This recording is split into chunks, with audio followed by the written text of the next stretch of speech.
point, there's a fire head to the east of Boone and one to the west that they're trying to work on, and it's not crossed over to the north side of Highway 96 at this point. Evacuations, what are we talking about here? They evacuated the town of Boone. They went through and actually asked everybody to move out, clear out, because for a period of time it looked like the fire was headed right to it. We had a fortunate change in the wind conditions that ended up taking it to the east of Boone mainly. Okay, any injuries?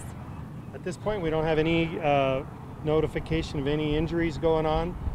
I can tell you that we've got well over 30 fire apparatus from about 11 to 12 agencies. I don't have a full list for you, but virtually every fire district, fire department in the area, and also some resources from the state are on scene with us. And we did hear from the sheriff's office there was one civilian injured. No details on that. Is that honestly, I have not heard of that myself. Okay. So, what sort of fuels are you guys dealing with out here? We're dealing with most of it early on, especially was the low brushy fuels, weeds, low brush, but it did move into some of the heavy treed areas inside the river bottom area of the Huerfano River and the Arkansas River channel. Any idea what caused it? No idea what the cause is at this point. We're obviously focused more on suppression at this point. We do have an area of potential origin, and that's about as far as we've gone yet. About how long are these people going to be evacuated? Or is there any way of knowing that? Evacuation orders are they're pretty fluid at this point.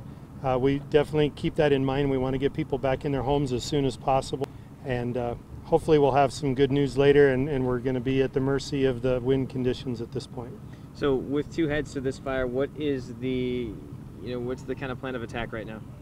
Well, we actually have 3 different divisions that are working under 3 different command sectors, so they're on different radio channels even. It's kind of tough for me in this position to give you much of an update on that, other than it's looking far better than it did even just an hour ago. What sort of fuel breaks do you guys have out there? The fuel breaks that I'm aware of so far are mainly some of the agricultural land that has definitely helped to the east of us. And then we obviously had Highway 209 helped us here too. And that's about as much as I know at this point. And what sort of access do the firefighters have? I mean, is it kind of tough with it in the riverbed there? Some of the areas they're going into are what we call 2-track. They're just 2 tire tracks of road, but we've got a lot of 4-wheel drive vehicles. So the combination here is of the large fire trucks that everybody's used to seeing. Those are out doing structure protection, and the 4-wheel drive units, which we call Type 6, those are out doing more of the attack on it. A lot of the smoke we've seen goes white to black, white to black. It's kind of a scary scene for people who are out here knowing they have stuff behind them. And not knowing what else is in the path of the fire. I can tell you that fuel differences, types of fuel definitely cause different colors of smoke.